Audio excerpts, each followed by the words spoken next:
आज Monday night draw में भी आके जे उसो ने अपने कैरेक्टर को ना बरकरार रखा। वो जो दारू पी के आए थे फास्ट लेन के बाद, तो शायद उन्होंने आज ऐसा एक्ट किया, मुझे रॉ में देख के ऐसा लगा कि लगे ना कि वो दारू पी के आए थे, वो एक्चुअल में उतने खुश हैं। क्योंकि आज भी मंडे नाइट ड्रॉ पे उनका वही थोड़ा सा जो सुरूर है वो बना हुआ था। नहीं, उस लेवल का तो नहीं, क्योंकि वो सुरूर तो नेक्स्ट लेवल ही था जो फास्ट लेन के बाद देखा था। Okay, hello chatters, my name is Rohit and you are watching wrestle chatter. तो इस वीडियो में गाइस हम लोग बात करने वाले हैं आज हुए मंडे नाइट रॉ के एपिसोड के बारे में। लेकिन उससे पहले एक ऐसी चीज आपको बताता हूं जो कि आपको बिल्कुल भी मिस नहीं करनी चाहिए। सीएम पंक डब्ल्यूडब्ल्यूई में आ रहे हैं, तो उनका पहला ओपोनेंट कौन होने वाला है, बैक्स उनका जो भी डब्ल्यूडब्ल्यूई के साथ रहा, और 30 मिनट डिटेल्ड एपिसोड, साथ में कुछ भी जानो आपको सीएम पंक के बारे में, कोई क्वेश्चन नहीं बचेगा आपके दिमाग में। असली अखाड़ा ऑन स्पॉटिफाई का लेटेस्ट एपिसोड आ चुका है, लिंक अभी आपको डिस्क्रिप्शन में मिल जाएगा। उसको मिस कर दिया तो भाई समझ लो आपने सब कुछ ही मिस कर दिया। पहली बार कुछ चीजें भी बताई हैं उस एपिसोड में जो मैंने अभी तक वीडियोस में बात नहीं करी है। एंड थैंक यू आपके सपोर्ट के लिए भी, क्योंकि स्पॉटिफाई पर we are now in the charts. सबसे पहले आज जो मंडे नाइट रॉ की शुरुआत है वो करते हैं सेथ फ्रिकिन रॉलिंस अपनी वर्ल्ड हेवीवेट चैंपियनशिप के साथ उन्होंने एंट्री करी। उनके एंट्री पर क्राउड जो गाना गाता है वो चीज यहाँ पर कंटिन्यू थी। और वो बताते हैं हमने फास्ट लेन के मैच के बारे में कि शिंसुके नाकामोरा के साथ उन्होंने मैच किया, वो उनको उनके लिमिट्स तक लेके गए, कैसे मैच के टाइम पर उनको जब खत्म हुआ तो सब कुछ वो top of the world feel कर रहे थे। लेकिन जब वो बैक से जाते हैं, जब सब कुछ माहौल शांत हुआ, तो अब उन्होंने माहौल ऐसा बनाने की कोशिश करती कि जैसे कहता नहीं बंदा कि बताना वाला हो कि उसको इंजरी हो गई है, ऐसी कोई प्रॉब्लम हो गई है, ऐसा उन्होंने थोड़ा सा ट्रैप करने की, ट्रिक करने की कोशिश करी ऑडियंस को। लेकिन फिर वो बताते हैं कि अभी तो हमारी ये सिर्फ शुरुआत हुई है। और उसके बाद क्राउड ने भी बहुत तगड़ा रिएक्शन दिया उस चीज पे। और वो कहते हैं सिर्फ एक दिन के लिए तो ऐसा हो सकता है, एक रात के लिए तो ऐसा हो सकता है कि मैं फाइट ना करूं, मैं मैच ना करूं। तो वहां का जो क्राउड है वो इस पर भू रिएक्शन कर रहा था उनको। लेकिन सेथ रॉलिंस समझाते यार हम भी पार्टी कर सकते हैं, हम गाना गा सकते हैं। इतने में थीम सॉन्ग प्ले हो जाता है ड्रू मैकिंटायर का। ड्रू मैकिंटायर रिंग में आते हैं। आज थोड़े से बाल उन्होंने वैसे गीले गीले करके लेके आते हैं, आज काफी स्मूथ से लग रहे थे उनके बाल। और उनके चेहरे पर भाई बिना कुछ करे ही ऐसा दिख रहा है कि बंदा हील बनने वाला है। पता नहीं सबको ऐसा फील हो रहा है या फिर वो थोड़ा सा लुक में चेंज करना, कुछ तो डिफरेंस हुआ है ड्रू मैकिंटायर के साथ। अब ड्रू मैकिंटायर आते हैं तो इससे पहले ड्रू मैकिंटायर कुछ बोलते, सेथ रॉलिंस कहते हैं भाई तो पार्टी करने तो यहाँ पक्का नहीं आया। तो इस पे ड्रू मैकिंटायर जैसा रिएक्शन देते समझ में आ रहा था कि पार्टी तो नहीं करने आए। इसके बाद वो पूछते हैं तुमको क्या ये वर्ल्ड हेवीवेट चैंपियनशिप इसके लिए मैच चाहिए, तो वो कहते हैं हाँ। तो सेथ रॉलिंस समझ गए थे ड्रू मैकिंटायर की क्या इंटेंशन है। फिर वो थोड़ा सा चढ़ने लगे ड्रू मैकिंटायर के ऊपर कि भाई कोई भी बंदे आके ऐसे कर देंगे, फिर मैं कभी भी खाली नहीं रह रहा, क्योंकि सेथ रॉलिंस के पीछे सब कोई पड़े हुए हैं। तो ड्रू मैकिंटायर कहते हैं भाई रिलैक्स हो जा, मैं तुझे अभी मैच चाह भी नहीं रहा, मैं तेरे को 100% देखना चाहता हूं जब हम दोनों का मैच हो। और उसके बाद वो क्राउन जूल इवेंट के लिए सीधा ही चैलेंज कर देते हैं सेथ रॉलिंस को वर्ल्ड हेवीवेट चैंपियनशिप के लिए। अब ये चैलेंज सुनने के बाद सेथ रॉलिंस कहते हैं अच्छा मतलब कि तुम सबकी तरह अटैक नहीं करने वाले ऐसे। तो वो खुद क्राउड से पूछते हैं क्या ये मैच होना चाहिए। तो इस पर ऑब्वियसली क्राउड का रिएक्शन तो बहुत तगड़ा वाला था। तो सेथ रॉलिंस और ड्रू मैकिंटायर का मैच क्राउन जूल के अंदर वर्ल्ड हेवीवेट चैंपियनशिप के लिए, ऐसा सब करने के बाद ड्रू मैकिंटायर तो वहां से चले जाते हैं। लेकिन तभी सेथ रॉलिंस का जो शक था वो यकीन में बदलता है, क्योंकि पीछे से आकर डेमियन प्रीस्ट ने उनके ऊपर अटैक किया और उधर रैम से डोमिनिक मिस्टीरियो ब्रीफ केस लेकर आ रहे हैं। लेकिन क्योंकि ड्रू मैकिंटायर भी जा ही रहे थे तो डेमियन प्रीस्ट ने तोड़ तो दिया सेथ रॉलिंस को, लेकिन उन्होंने डोमिनिक मिस्टीरियो को रोक दिया ड्रू मैकिंटायर ने रैम पर कि ये बंदा कैश इन ना करे जाके। लेकिन वो इंटेंशन सही बताऊं देख के ऐसा तो नहीं लगा कि जैसे ड्रू मैकिंटायर सेथ रॉलिंस के साथ है, क्योंकि साथ होते तो भाई वो जाते वहां पर उनको बचाने के लिए। एंड देन उसके बाद जो ब्रीफ केस है वो कैश इन तो हो नहीं पाया और उल्टा सेथ रॉलिंस ने डेमियन प्रीस्ट को ही वहां पर बजा दिया। बैक स्टेज जाके जजमेंट डे के पंगे इतने तगड़े हो रहे थे कि डेमियन प्रीस्ट ने ऐसे उठा रखा था बिल्कुल जेडी मैकडोना के ऊपर कि भाई इसकी वजह से ऐसा हुआ, ये प्रॉब्लम क्रिएट कर रहा है। और एंड देन शो के लिए ड्रू मैकिंटायर और जेडी मैकडोना का मैच भी ऑफिशियल हो जाता है। अच्छा लग रहा है स्टोरी लाइन को आपस में जो डब्ल्यूडब्ल्यूई ने लिंक किया हुआ है, प्रॉपर सेंस भी बन रहा है उसका। इसके बाद शो पर आता है आइवार वर्सेस कोफी किंगस्टन के बीच में वाइकिंग रूल्स मैच। इससे पहले भी ये टैग टीम वाला हो चुका है और आइवार को अकेला दिखा के मुझे ऐसा लग रहा है कि शायद वो टीम में रह के वो अपनी स्किल्स नहीं दिखा पा रहे जो यहाँ पे दिखा रहे हैं। अब इसका मतलब ये नहीं कि यार एक बेकार है, लेकिन यहाँ पे वो जो वाइकिंग रेडर्स की शील्ड होती है वो भी थी, टेबल थी। कोफी किंगस्टन ने बाहरी टेबल के ऊपर जो थ्रो किया था आइवार को, बहुत खतरनाक वो सीन लग रहा था। एंड देन वालहला भी इस मैच में आती है और एंड में मून सॉल्ट के साथ आइवार ने इस मैच में विक्ट्री ले ली और कोफी किंगस्टन को उन्होंने हरा दिया। बेचारा एक्सेवियर वुड्स भी थे, वो ज्यादा यहाँ पर कुछ कर नहीं पाए। इसके बाद शो पर मैच आता रकेल रोड्रिगेज और नाया जैक्स के बीच में।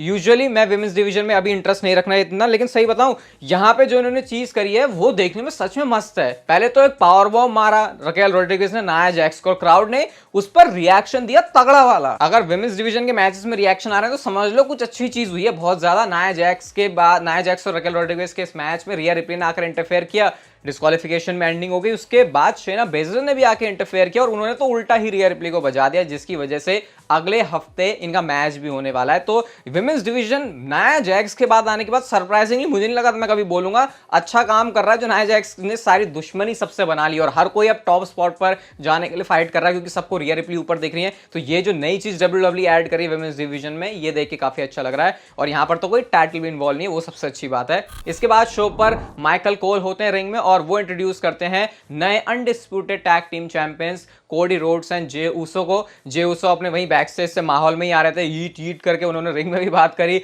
वो पता नहीं ऐसे करके जो चिल्लाते हैं वो पता नहीं क्या कर रहे थे। माहौल मतलब आज भी जो जे ऊसो उन्होंने कुछ वैसे ही बनाया हुआ था। अब माइकल कोल का सीधा ही सवाल था कोडी रोड्स से उनकी स्टोरी के बारे में कि तुमने चैंपियनशिप जीत ली है, अब इसको डिफेंड करने को लेकर ग्रेटेस्ट फैंस के सामने क्या प्लान है, और ये जो तुम्हारी स्टोरी थी अब ये कहां पे जा रही है, क्योंकि तुम्हारे फादर भी जैसे क्लोज आए थे वैसे ही तुम भी तो आए लेकिन जीत नहीं पाए। तो क्या तुम अब डरते हो कि तुम दोबारा से स्टोरी के पीछे ना जाओ ताकि तुम फेल ना हो जाओ? अब इससे पहले कि इस बात को कोई आंसर करते Cody Rhodes, Kevin Owens and Sami Zayn का थीम सॉन्ग प्ले होता है और सैमी ज़ेन का ब्लड लाइन वाला थीम सॉन्ग बज गया यहाँ पे। वो जो शुरू में मतलब पता ही है कैसे वाला, मैं गा के कैसे बताऊं उसको, इवन सैमी ज़ेन भी कहते हैं ये तो बड़ा टाइम बाद सुना मैंने म्यूजिक, मुझे लग रहा है ये जो है बॉच हुआ है कहीं ना कहीं यहाँ पे। अब सैमी ज़ेन बोलते तो हैं कि तुम्हारी स्टोरी जो कोडी रोड से, चलो उसकी तो बात करती हैं, लेकिन एक स्टोरी ये भी है कि Usos longest raining tag team champions रहे हैं और उसके बाद हमने उनसे चैंपियनशिप ली। और यहाँ पे बेसिकली वो बात कर रहे हैं कि जितना वो खुश हैं तुमको चैंपियंस देख के, वो भी चाहते हैं कि उनके पास ही चैंपियनशिप आए। केविन ओवेंस कहते हैं भाई इन चक्करों में मैं तो पढ़ता नहीं,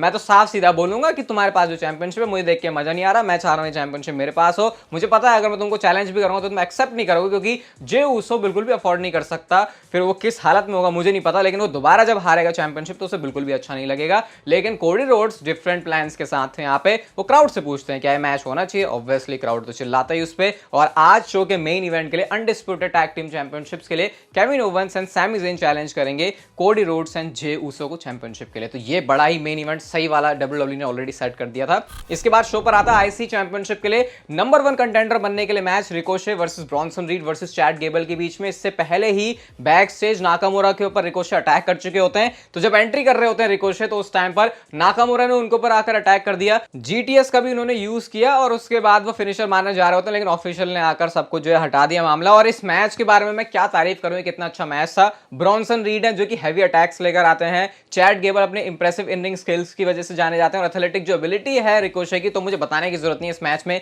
क्या क्या मस्त मस्त चीजें हुई होंगी। चैट गेबल ने केओस थ्योरी लगाया, उसके बाद सेंटोन मारा सबसे पहले तो ब्रॉन्सन रीड ने, और उसके बाद सुनामी मारा ऊपर से रिकोशे के ऊपर और पिनफॉल के साथ ब्रॉन्सन रीड इस मैच को जीत गए। और अब ब्रॉन्सन रीड चैलेंज करेंगे गुंथर को इंटरकॉन्टिनेंटल चैंपियनशिप के लिए। कैन यू इमेजिन कैसा मैच ये होगा?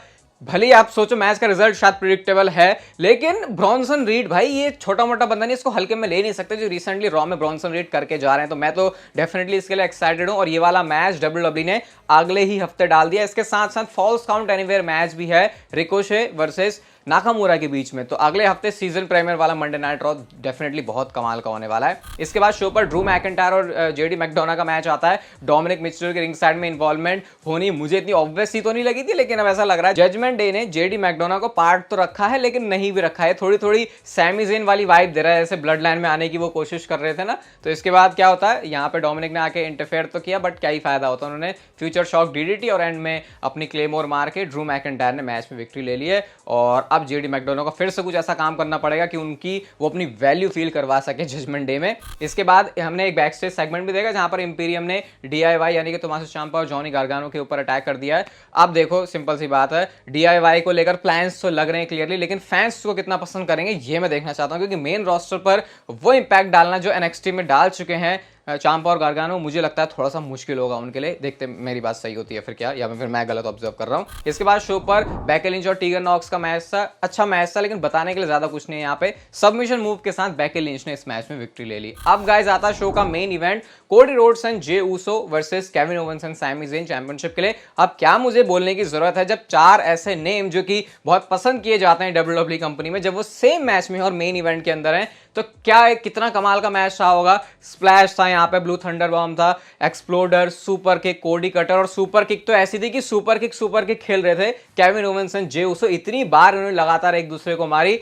रॉ अभी रिसेंटली मैं आपको बता रहा हूं, शुरू से लेकर एंड तक जैसी भी हो रही है ना, भले आप ये ना कहो कि कोई वाव फैक्टर आ रहा है, लेकिन ओवरऑल बहुत जो स्ट्रक्चर है शो का बहुत अच्छे से बना रहे हैं ट्रिपल एच, और पूरे शो को आप एंजॉय कर सकते हो बिना इस चीज को ध्यान में रखे कि क्या कोई बहुत बड़ा स्टार था या फिर क्या इसमें स्टार नहीं था तो ये चीज अच्छी हमको लगेगी। तो ये मुझे बहुत बड़ा डिफरेंस फील हो रहा है, इसलिए मुझे आज की मंडे नाइट रॉ भी काफी पसंद आई। लेकिन मैच के एंड में सीन ये होता है कि क्रॉस रोड्स फिनिशर मारा सबसे पहले तो, और उसके बाद कोडी रोड्स और जे उसो जो अपना डबल टीम मूव उन्होंने फास्ट में भी यूज किया था वही यूज करते हैं। चैंपियनशिप तो रिटेन कर ली, लेकिन मैच के बाद एक इंटरेस्टिंग सीन आता है जब सारे के सारे मिल गए और केविन ओवेंस एंड जे उसो भी मिले। वो मिले थोड़ा सा सरप्राइजिंग एलिमेंट था। अभी डिस्क्रिप्शन जाएगा स्पॉटिफाई पे जाके सीएम पंक का एपिसोड जरूर सुनना। ये वीडियो आपको अच्छी लगी तो इसे लाइक शेयर सब्सक्राइब और नोटिफिकेशन बेल को ऑन कर दो, and I will see you guys in my next video.